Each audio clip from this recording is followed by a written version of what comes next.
News 18 India. और आइए चर्चा की शुरुआत करते हैं।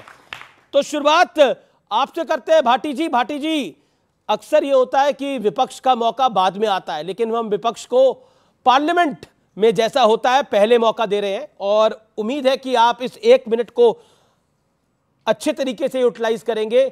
सियासत है प्रचंड, इसमें तो कोई दो राय नहीं है हर तरफ से, लेकिन ईडी की मार भी है और मोदी की धार भी है। तो इसके बीच में इंडिया गठबंधन की लड़खड़ाती ताल भी है। क्या कहना चाहते हैं? जो आपने शो का टाइटल दिया है सियासत है प्रचंड, इसमें एक शब्द और जोड़ना चाहिए था, सियासत में बेशर्मी है प्रचंड। चंडीगढ़ का आपने जिक्र किया और कहा कि चंडीगढ़ में सूपड़ा साफ हो गया विपक्ष का। कांग्रेस और आम आदमी पार्टी के पास 20 वोट थे, बीजेपी के पास 16 वोट थे। क्या कांग्रेस आम आदमी पार्टी के किसी सदस्य ने पार्टी छोड़ी है, दल बदल किया है? कैसे बीजेपी का मेयर बन गया वहाँ पे? और 8 वोट कैंसिल किए गए और कैंसिल करते हुए रिटर्निंग ऑफिसर का वीडियो चल रहा है, पूरे पब्लिक डोमेन में है, वो उनमें निशान बना रहे हैं पेन से। इसे बेशर्मी नहीं कहेंगे तो क्या कहेंगे? झारखंड में 24 घंटे तक झारखंड शासन विहीन रहा, कोई सरकार नहीं थी 24 घंटे के लिए। देश के इतिहास में पहला मामला है। तो हमारा संविधान तो करा दी सुबह हमारा संविधान इतना शानदार संविधान है कि यहाँ सबका पावर का बंटवारा, सबकी शक्तियों का, और एक के ऊपर दूसरा कंट्रोल करता है जी। और ये व्यवस्था है कि एक मिनट भी बिना सरकार के देश या प्रदेश नहीं रह सकता जी। अगर मुख्यमंत्री ने इस्तीफा दिया था तो कार्यवाहक मुख्यमंत्री की नियुक्ति होनी चाहिए थी या गवर्नर रूल लगाना चाहिए था। लेकिन बीजेपी इस तिकड़म में कि कुछ विधायक तोड़ लें, 2-4 विधायक तोड़ लें, डरा धमका लें, पैसे से खरीद लें और हमारी सरकार बन जाए। 24 घंटे तक संविधान विहीन रहा झारखंड। लगभग 2 मिनट बोला, तो इसे बेशर्मी कहेंगे या नहीं कहेंगे? आपने बोला कि 24 घंटे तक मुख्यमंत्री नहीं बनने दिया। इस देश में 41 घंटे एक मुख्यमंत्री गायब था, बाइक से छुप के भाग गया। वो कौन सा मुख्यमंत्री था बताइए? हेमंत सोरेन छुप के भाग गया, वो 40 घंटे किसी को नहीं दिखाई दे रहे। और मैं आता हूं शहजाद पूनावाला आपके पास, लेकिन हेमंत सोरेन ने बहुत बहादुरी के साथ और बहुत शालीनता के साथ, छुपना बहादुरी पहले अपने पद से रिजाइन किया। जब उन्हें लगा कि ईडी गिरफ्तार करेगी, पद से रिजाइन करके वो ईडी के समक्ष पेश हुए जी। आप ये नहीं कह सकते, भगोड़ा नहीं कह सकते। भागे वो 40 घंटे गायब थे? नहीं, बिल्कुल गायब नहीं थे। 40, ये तो बात है, वो 40 घंटे गायब थे, नदारत थे। एक मुख्यमंत्री का एक प्रोटोकॉल होता है। ओके, मेरे साथ सिद्धार्थ पूनावाला है। देखिए, कांग्रेस के नेता है डीके सुरेश, वो कहते हैं दक्षिण भारत के राज्यों को अलग देश के लिए उठानी होगी अब आवाज। यहां तक बात पहुंच गई है, ये बयान है आज का। क्या आपको लगता है कि स्थिति ऐसी हो गई है कि सियासत इतनी प्रचंड है, चाहे कुछ हो जाए, चाहे मुख्यमंत्री भगौड़ा हो जाए, 40 घंटे गायब हो जाए, चाहे आपस में सिर फटव्वल हो, लेकिन माथे अगर मरना है तो वो नरेंद्र मोदी के मरना है सब कुछ? देखिए, सबसे पहले सियावर रामचंद्र की। और देखिए ना, 22 तारीख से रामकाज शुरू हुआ। 23 तारीख 24 तारीख को आपने देखा होगा कि किस प्रकार से हमने गरीब काज करते हुए कर्पूरी ठाकुर जी को भारत रत्न से नवाजने का काम किया, जो बहुत लंबे समय तक नहीं हुआ था। उसके बाद आपने देखा होगा कि 26 तारीख को एक प्रकार से राष्ट्र काज रिपब्लिक डे पर, फिर बजट के माध्यम से गरीबों का काज हुआ है। और आज जाते जाते हम देख रहे हैं कि एक तरफ तो राम मंदिर में प्राण प्रतिष्ठा हो रही है, एक तरफ तो हम देख रहे हैं जय श्री राम के नारे लग रहे हैं, राम राम साथ देश के लोग एक दूसरे को कह रहे हैं। और दूसरी बात आप देख सकते हैं कि राम नाम सत्य है चल रहा है।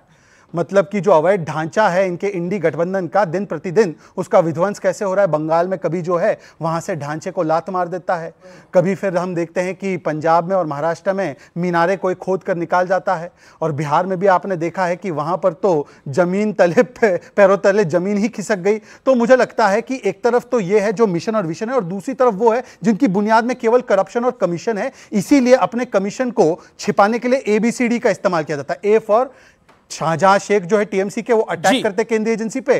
बी फॉर कुछ लोग हैं जो समन्स पे जो है वो भटक जाते हैं, मिलते नहीं है, 5-5 दिन तक गायब हो जाते हैं, 2-2 दिन तक गायब हो जाते हैं। कुछ लोग ऐसे जो कवर अप करते हैं। और D for divide and rule करते हैं। इसीलिए डीके सुरेश से लेकर, और ये पहली बार थोड़ी ऐसा बयान आया है, भारत को बांटने का कुकर्म किसने किया है? ये राहुल गांधी की पार्टी नहीं किया है। राहुल गांधी के नेता एक है सज्जन सिंह वर्मा, उन्होंने कहा कि पार्टीशन होना बहुत अच्छा था, मैं जिन्ना का स्वागत करता हूं, उन्होंने ये किया। और इसके अलावा बाकी सब तो छोड़ दीजिए, मेरे भाटी जी मेरे साथ खड़े हैं, बिहारियों को अपशब्द बोलने का काम रेवंत रेड्डी ने किया, आज तक एक स्टैंड नहीं लिया। नॉर्थ इंडियंस टॉयलेट साफ करते हैं ये कहा गया डीएमके के नेता के द्वारा, मारन के द्वारा, पर एक स्टैंड इन्होंने आज तक नहीं लिया। और तो और सनातन को गाली देकर सनातन की समाप्ति की बात, मतलब विभाजनकारी सोच तो इसमें पूरी भरी हुई है। जी, मेरे साथ जेडीयू के नेता भी हैं और मेरे साथ लेफ्ट के नेता भी हैं। मैं पहले लेफ्ट के नेता के पास आता हूं और फिर सत्यप्रकाश जी आपके पास आता हूं। अब इंडिया गठबंधन ऑफिशियली सिर्फ काम कर रहा है या जमीन पे भी काम कर रहा है? क्योंकि ऐसा लग रहा है कि जब डीके सुरेश कह रहे हैं कि दक्षिण भारत के राज्यों को अलग देश की आवाज उठानी चाहिए, जब इस तरह की बातें हो रही हैं और नीतीश कुमार छोड़ के जा चुके हैं, ममता बनर्जी ने छोड़ दिया है, पंजाब में अलायंस होगा नहीं, सपा और कांग्रेस में भी अनबन चल रही है, बचा कहां है? नहीं, INDI ये है कि बहुत से लोग पोस्ट पोल भी जुड़ेंगे। ऐसा नहीं है, ममता बनर्जी ने कहा है कि अभी नहीं, लेकिन प्री पोल से पोस्ट पोल तक तो आ गए। वो ठीक है, चलिए वो है एक बात। अब ये है कि भाई जेडीयू वाले जो है ये बिल्कुल ही पलट गए। पहले कह रहे थे भारतीय जनता पार्टी, मैं तो नीतीश जी का बड़ा इज्जत करता हूं, बड़े सीनियर पॉलिटिशियन है, तो कोई भी अपशब्द या हल्की बात मैं नहीं करूंगा उनके खिलाफ, हमारे साथ रहे हैं, हो सकता है आगे भी वापस आ जाएं, तो कुछ नहीं कह सकते, तो इसीलिए उनके खिलाफ तो कुछ नहीं कहूंगा। लेकिन मैं चाहूंगा कि जेडीयू, उम्मीद पूरी है। नहीं, हमें हमारे साथ तो आएंगे, उम्मीद के लिए। हाँ, अच्छा, और मैं चाहूंगा, मेरे मित्र जेडीयू से आए हैं, हम एक साथ बोलते थे, एक साथ घेरते थे शहजाद पूनावाला को, आज पाला बदल के वहां खड़े हो गए। देखिए आप, तो आज बीजेपी दूध की धुली हो गई, बीजेपी कम्युनल नहीं रही। मैं किसी के चरित्र पे कोई उंगली नहीं उठा रहा नीतीश कुमार जी के, मैं आइडियोलॉजिकल बात कर रहा हूं। आप राइट विंग के साथ हैं, लेफ्ट के साथ हैं, या आप सेकुलर, आप क्या आइडियोलॉजी है? अरे लेफ्ट के साथ तो देश ही लेफ्ट है। हाँ, मतलब लेफ्ट के साथ तो देश ही नहीं है। मैं ओके, ये बताएं ना जरा। ओके, हम देश के साथ हैं। बहुत बढ़िया। भारत इंडिया दोनों देश हैं। जहां तक गठबंधन का सवाल है, शहजाद जी ने कहा कि मारन ने बिहारियों को गाली दे दी, तेलंगाना के मुख्यमंत्री ने दे दी, राहुल गांधी पता नहीं कौन सा नफरत कहां कहां मिटा रहे थे, लेकिन इन दोनों के दिल से नफरत बिहार के प्रति राहुल गांधी नहीं मिटा पाए। न्याय यात्रा पर निकले, लेकिन इन दोनों से यह नहीं कह पाए कि बिहार से एक बार माफी मांग लो। और नेतृत्व को हड़पने की कांग्रेस की जो कॉकस थी, गुटबंदी थी, उसको हड़पने की जो इंडिया गठबंधन की कोशिश थी, उसमें लगातार विफल होते रहे।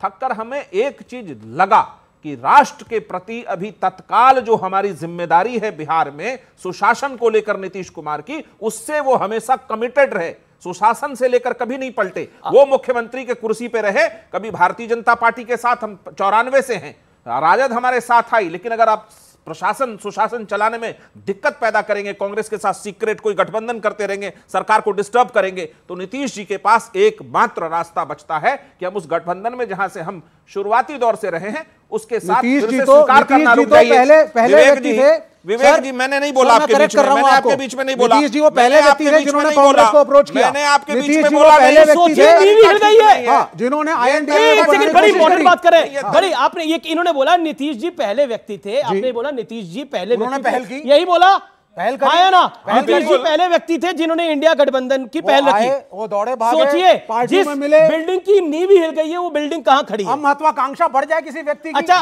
एक बात आइडियोलॉजिकली आप क्लियर नहीं है। जी, जवाब। तो क्या इंडिया गठबंधन की नींव हिल गई है? नीतीश कुमार जी ने जो भी प्रयास इस देश में किए, पहला उनका जो वादा है बिहार की जनता से वो सुशासन का है। बिल्कुल उन्होंने पहल करके इंडिया गठबंधन को बनाया था, लेकिन उस गठबंधन के सारे जो बाकी जो सारे सिपाही थे, अगर गठबंधन की नींव धीरे धीरे नीचे से हिलाते रहेंगे और राष्ट्र विरोधी बातें करते रहेंगे और बिहार को बैठ के गाली देते रहेंगे, तो क्या आपके गठबंधन में बैठ के हम गाली बजाए? नहीं, बिहार को गाली दी गई, बिहार को गाली दी गई, बिहार को गाली दी गई, उस पर हम क्या ताली बजाए? नहीं, उस पर हम ताली बजाए? ज्ञानवापी पे क्या स्टैंड है? उन्होंने बोला ज्ञानवापी पे आपका क्या स्टैंड है? उन्होंने 4 बार ये सवाल पूछा। देश में किसी भी विवादास्पद मुद्दे पर जो अदालत का फैसला होता है वही हम मानते हैं, और अदालत के अलावा आपका कोई फैसला है क्या? आप कर लेंगे क्या? अदालत जो भी फैसला करेगी, चाहे किसी भी मामले में अदालत से बढ़कर कोई नहीं है। जो अदालत बदल देंगे सबको स्वीकार होगा। क्या कह रहे हैं आप? एक स्टैंड बदल देते हैं, पहले कहते थे